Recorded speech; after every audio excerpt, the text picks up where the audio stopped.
Hello and welcome to Take a Wander with Shebs. Now, my guest today is travel documentary maker, journalist and writer Ash Bhardwaj. Our main topic of discussion was around the state of journalism and why it was important to have a South Asian voice and narrative in the travel industry. So let's take a look. Ash, thank you so much for coming on. I really appreciate your time. How are you? Yeah, I'm very good, thanks. I'm excited about the fact that all the pubs are open again. Just explain a little bit about yourself. I guess what I'm best known for is travel journalism. I have a monthly column in Telegraph Travel. I have a travel podcast with my friend Pitt Stewart, The First Mile. I film travel expeditions and documentaries. I do a bit of presenting. And I do reports for BBC Radio 4's From Our Own Correspondents. So, yeah, I think travel is definitely the common theme of everything I do, in telling that story via word, video, or audio. We'll come on to your career in a little bit more detail slightly later. So I usually take it back and ask everyone where the initial love for travel started for people. So for you, when did it start? Well, it probably really started to ground in me when I was 17. When I was a kid, I really loved Star Trek and I really loved science and I really loved maps of the world. So all of which sort of has this sense of discovery and journey and seeing what else is out there. If you think about Star Trek, it's really about just going off on an adventure and discovering interesting things in interesting places and different cultures. So that was rooted there. But, I wasn't someone that read loads of travel books and was always thinking about going traveling. I loved the Palin documentaries, Michael Palin. That probably helped build my appetite for it. And then it was when I was 17 and I went on a rugby tour to Australia, New Zealand and the Cook Islands. My mum worked as a cleaner and she saved up the money to pay for me to go on that trip. So that was pretty remarkable. And she said, you'll never get an opportunity like this to go and see these places and have it sort of organised so easily and that we'll be able to, she worked really hard to afford it, but she thought that that was the best opportunity she could give me. And it really built an appetite and a hunger for me to go off and do more travel afterwards. Education-wise, then, what did you actually study in school? Because you mentioned a couple of things there, journalism. Well, I'd always planned on going into science. I loved science. I thought I was going to go and be like a physics researcher or go and work at JPL, the Jet Propulsion Laboratories, or NASA. That was something I would have loved to have done. My A-levels were chemistry, physics, maths, and further maths. And it was a shame because I really enjoyed English. I really enjoyed geography. And I had to give those things up to focus on those sciences. And I love the sciences, but when I got to university, I was doing chemistry and molecular physics. And I switched over after a few weeks to philosophy, just because I wanted to have something that was a bit more wide-ranging. And I really enjoyed the writing, the developing ideas and thoughts. So philosophy is great because it gives you critical thinking and analysis. You literally, here's an idea, and then you come up with it's a thesis or proposition. You have to come up with the antithesis, the anti-thesis, and then sort of synthesis where you sort of work it through. And I think that's a kind of like, I did debating club in my sixth form, even though I was doing all the sciences. And I think working through ideas is a really useful way to develop the skills that you need for journalism. I never studied journalism as a master's, but I really like the writing that I do now to kind of explore a theme. A lot of people that I've met didn't necessarily go into journalism and would pick it up as time went on, because with writing, it only comes natural to you the more writing you do. So you don't, I guess when you said you didn't necessarily do a master's in journalism, I guess nowadays you don't really need to. Blogging is a way of doing it, and then you can pursue it, I guess, as a journalism career. I think that one of the problems you have is, people talk about the media or they talk about journalists, and it covers a vast array of things. I think if you go to university and do a master's in journalism, you study a lot about sort of like the specific skill and ethics of quality journalism, which is quite useful. And then you have some journalists who just write about a topic. And then you also have to have the ability to write well. So, there's different things. Not every journalist has done a master's in journalism. But I think if you do a master's in journalism, it does ground you in some of the skills around fact-checking, writing shorthand, some of the principles of investigative journalism that are quite useful. I took the route of writing loads of blogs. So I developed the sort of critical thinking and writing skills, or consolidated them through the philosophy degree. And then I was writing travel blogs. That was how I developed that skill. I think something I've got back into doing more now is referencing everything. Whenever I write an article, I put references in, because I think one of the problems you have is anyone can call themselves a journalist now, and often it's just, this is what I've read on the internet, or this is what I think. And I think if you're putting something in somewhere like, I mean, I don't agree with all of the political opinions in the Telegraph or the Times or the Guardian, but what all of those papers do have is an adherence. You can't lie, you can't make stuff up, you can't do what like proper fake news does, which is just put opinions out there and put misinformation out there and disinformation. And I think that's one of the risks we have about the truth decay. You have all these guys who call themselves journalists going over to Syria, who are basically shown around by the Syrian regime. Vanessa Beale, I think, is one of them. Just goes around being shown Syria by the Syrian regime. Because the Syrian regime, like, look, we're not killing anybody, we're not gassing people, we're not using barrel bombs.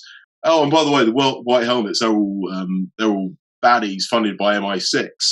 And look, our Russian friend will show you around as well. And she thinks she's being a journalist because she's showing the other side, whereas actually she's just being a mouthpiece for the propaganda of the Syrian regime. So, you have these challenges when you're dealing with journalism.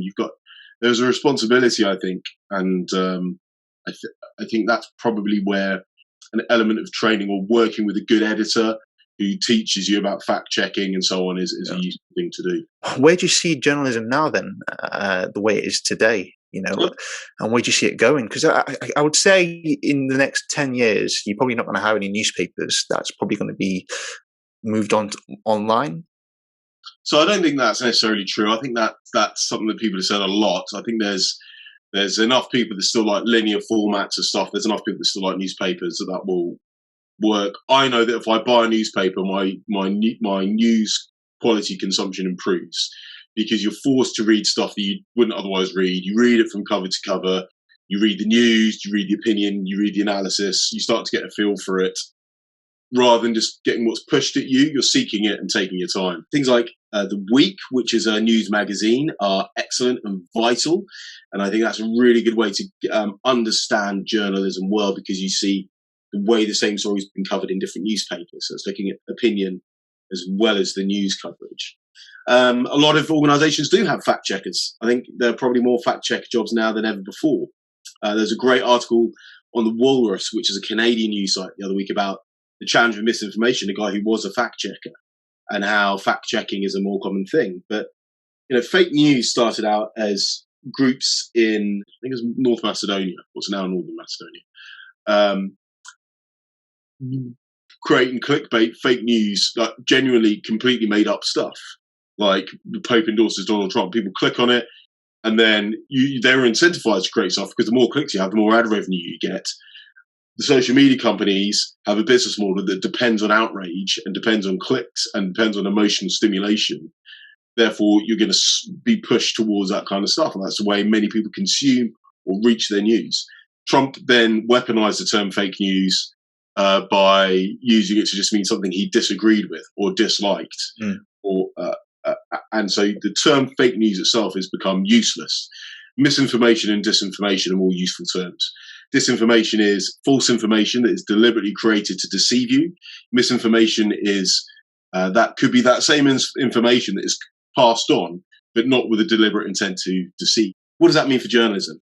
We have a problem, which is that fact-checking is now also being as weaponized as the word fake news. Good journalism is the BBC. It is good journalism. It's brilliant journalism. And understanding, what do the Telegraph and the Guardian do that is different to the BBC? Well, they have opinion, and sometimes whether that's right of centre or left of centre, they're both pushing a form of identity politics, really, and that can amplify division. The difficulty you have now is that as less and less people consume media through linear formats like the BBC and get it through their favoured advertising driven platforms, you're getting more division. You're not being exposed to the other side of ideas. So that's where I think it's going. What you said as well, by the way, everyone calls himself journalist. The reason why I brought this up is because a lot of bloggers who have a lot of following. So back in the summer last year, there was just one blogger. I didn't have a spat with her, but it was sort of had about, I think, around about 200,000 following through, Facebook, Twitter, Instagram, you name it, and the blog itself, and was saying, "Oh, don't do this, do this, do this, because so and so." So when I asked, "Oh, so you've firsthand experienced this?" I said, "No, no, no, no, I haven't." So how can you write something that you've not experienced firsthand? You're just going off what you may think will happen. So, or search on Wikipedia. and you mentioned as well another interesting fact is that advertisers know now to invest to advertise your brand.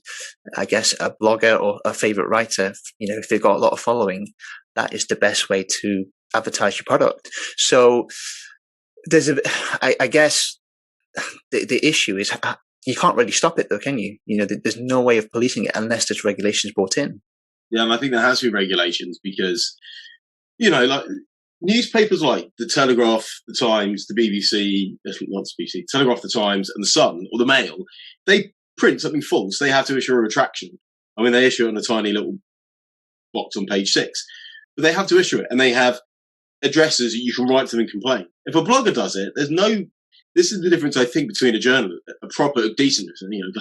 I say that. You got journalists that are making up stuff and driving division. So I don't think the old ways are necessarily better. But there's an accountability there that you don't necessarily have with a blogger or someone else. And yeah, I think that's why regulation is important. I think some of the people calling out for regulation the most are Facebook, because Facebook in a position like, well, we can't control this ourselves. You need to tell us what the regulation is so that we can do it. And government says, well, we don't want to enforce regulation because that goes against free speech. So it's a difficult world, and I think there's a lot of challenge around misinformation, disinformation. What do you trust? Well, go to trusted news sources. When people say, I don't trust the BBC, it's like, that's usually because you just don't like what you're hearing. If people are pro-Brexit, they don't like the fact that the BBC has authentically reported on the downsides of Brexit. If they're anti-Brexit, they don't like the fact that BBC reports on things like the vaccine program doing better in the UK than it is in Europe. Those are facts. Those are things that have actually happened. And people like to go to where they just get told that their thoughts are right. The BBC, for example, is as impartial as they can get. You see a lot of presenters. I think back in the summer last year, again, one of the Newsnight presenters was told it was to do with Dominic Cummings, breaking the lockdown rules, and got reprimanded because it was an opinion. So Emily Maitlis's cold open on Newsnight, where she said they got it wrong and the government got it wrong. Yeah, that's what it was. Yeah. Yeah, and the fact is she was reprimanded. And they were like, I think there is a truth that some people don't feel represented in the BBC by the BBC. The problem with the BBC is because it's publicly funded, they have to be as impartial as given an opinion, you're going to get people divided, aren't you? And I can't remember how many complaints, like 20,000 complaints that came along. Yeah, so the differences between impartiality and balance and then misrepresentation, there was a big thing.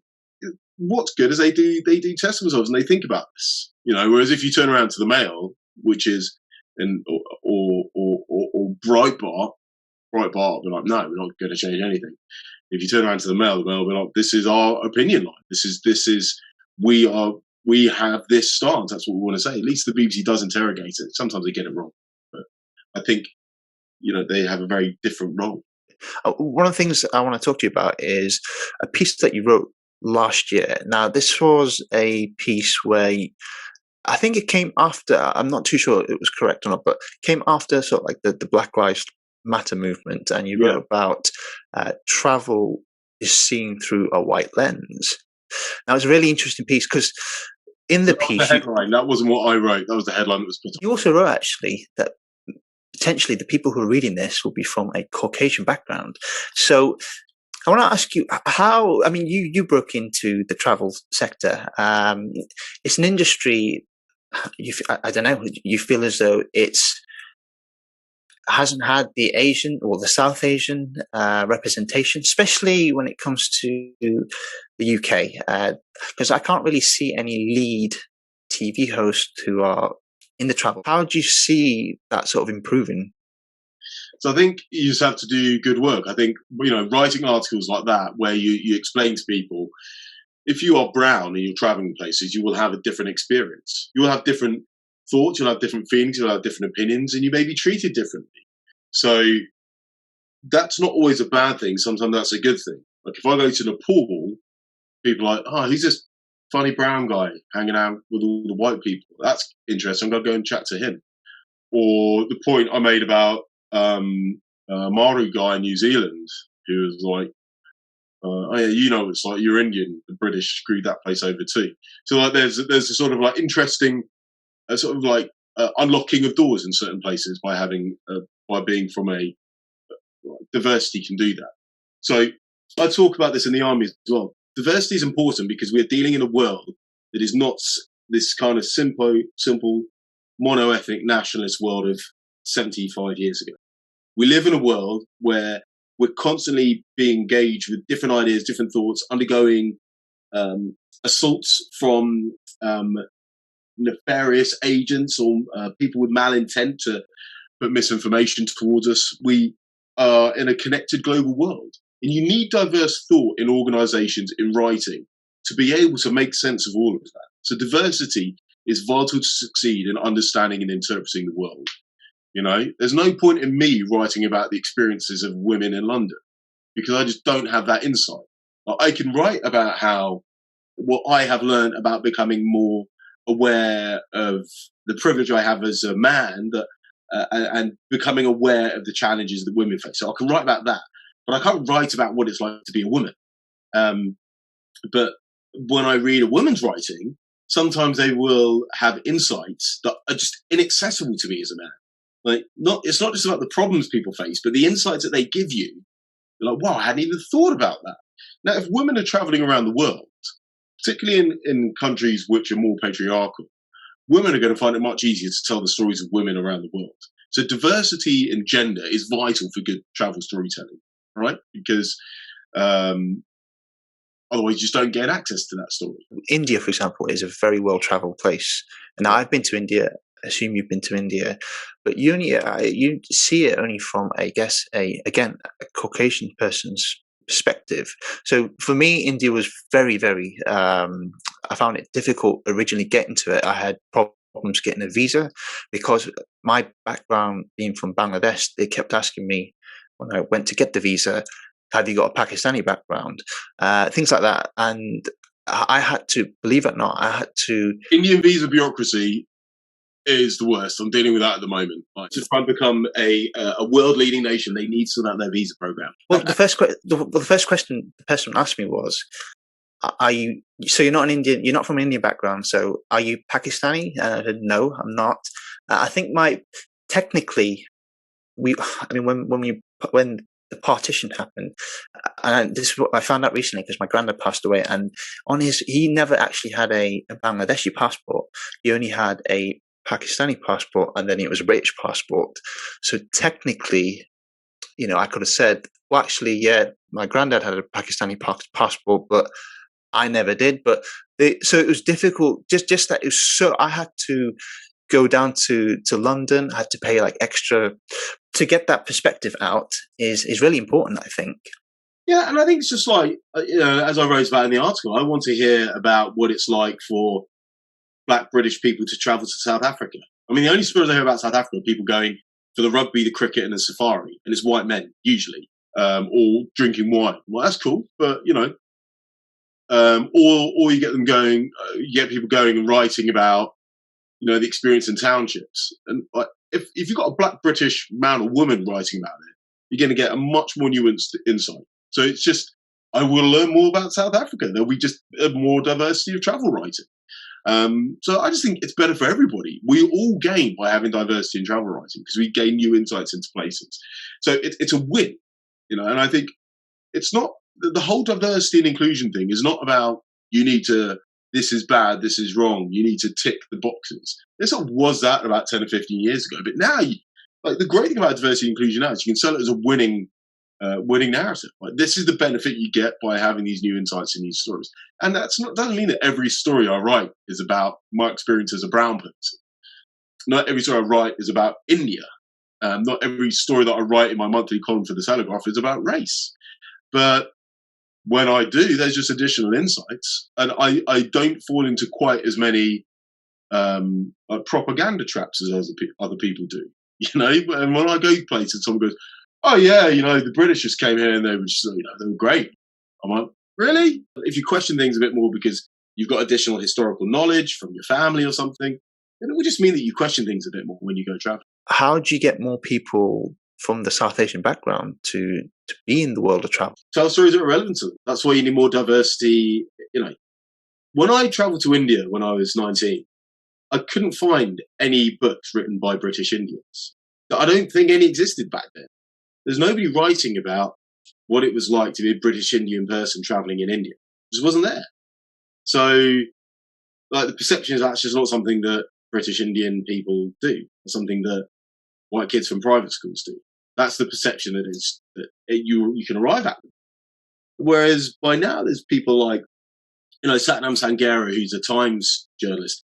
He's written about growing up as a British Indian, about the Empire. He's done documentaries like Jallianwala Bagh, if I pronounce that correct, Amritsar Massacre.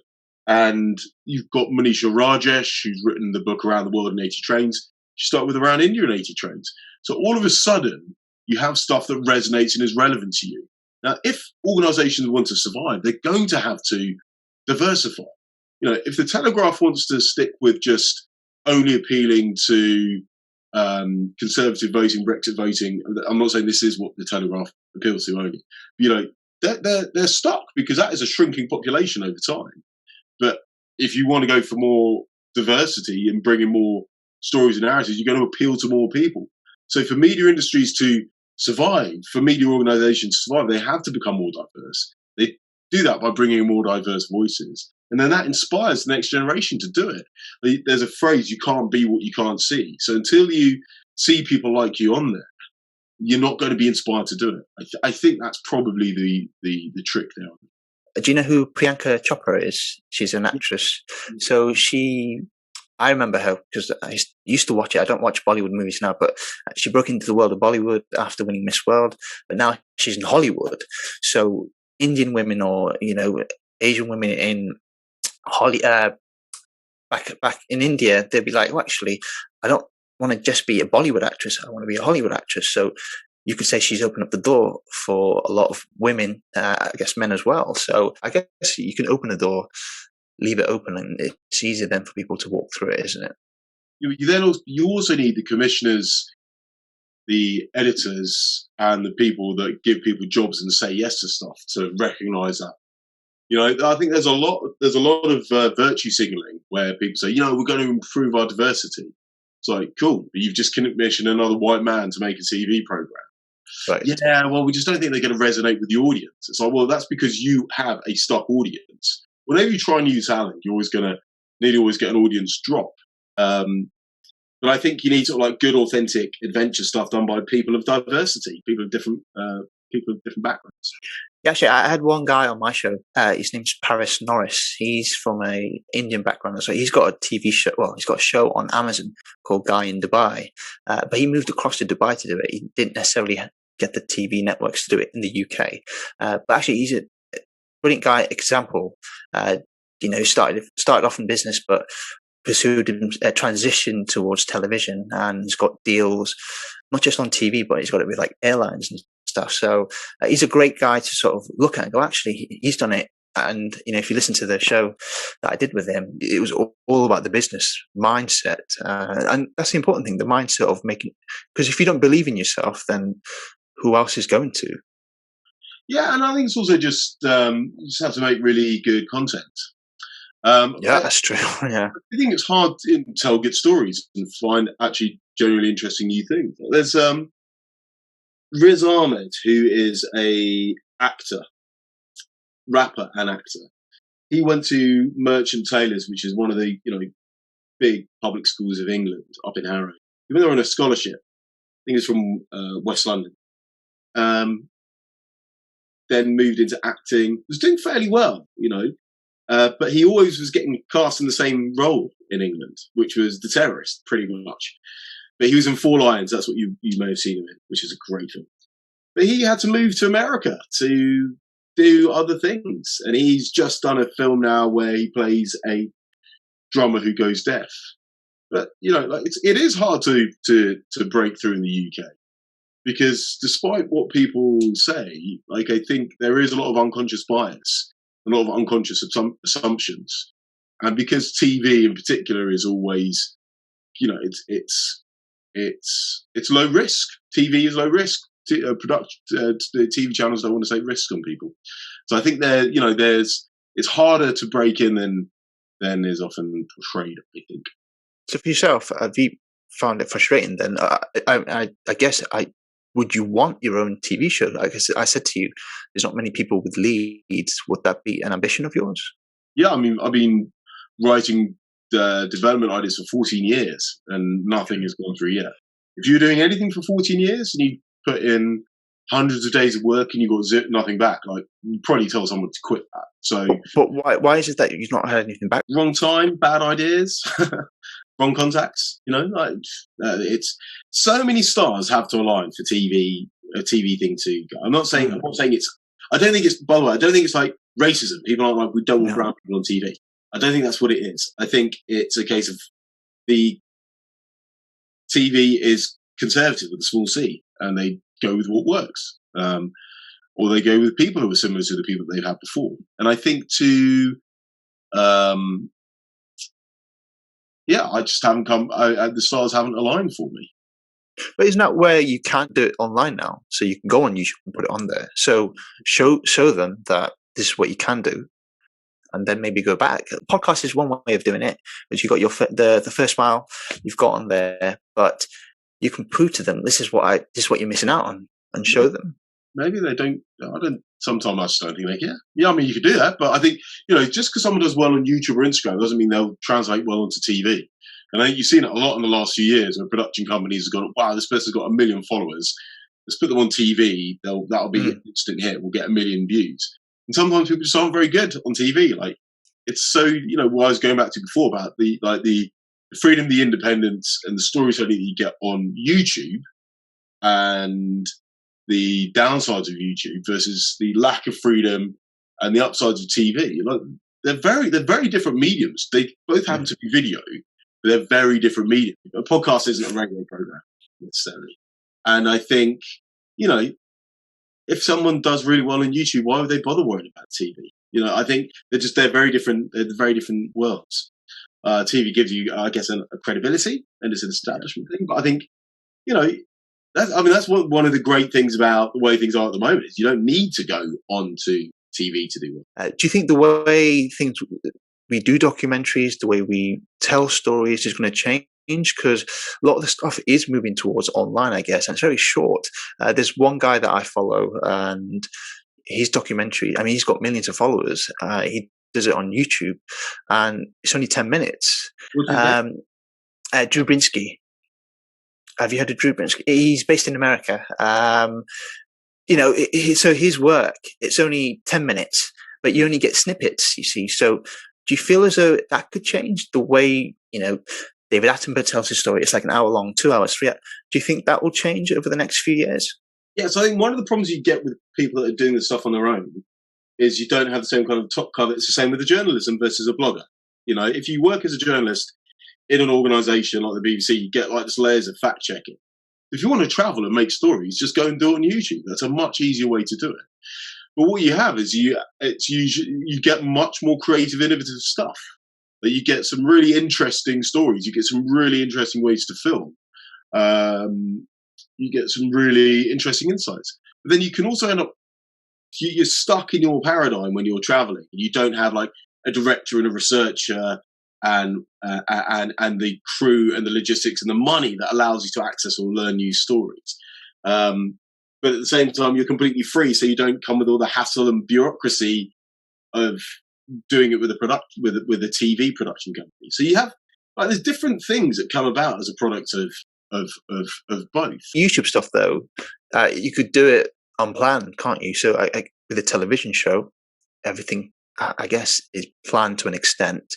You don't know obviously what's going to happen depending on what your idea of your show is. It's sure everything's planned when you do a YouTube one properly, isn't it? Like if you sit and you plan what you're going to do. I mean, I bet you know Drew Binsky. I bet he plans his stuff. They do. You know, if you're doing this as a business to do regular, you're going to do like the normal production, the way you do for your podcast. Like just because it's on YouTube doesn't mean that people aren't doing the research for it. They just don't have the additional resources. What does that mean? That means you can kind of get stuck in your own heuristics. You don't have your heuristics challenged as much, I think. So just outside of work and travel, what do you do to sort of downtime really? Have you got anything that you like to do? Yeah, not much at the moment. I'm in the Army Reserve. That takes up a lot of my time. So that's every Tuesday night, every fourth weekend. And because I'm accompanied to IC, there's a lot of admin in between. That takes up a lot of time. I mean, we've been pretty limited for the last year just because of lockdown. So I've kind of forgotten what to do with my free time.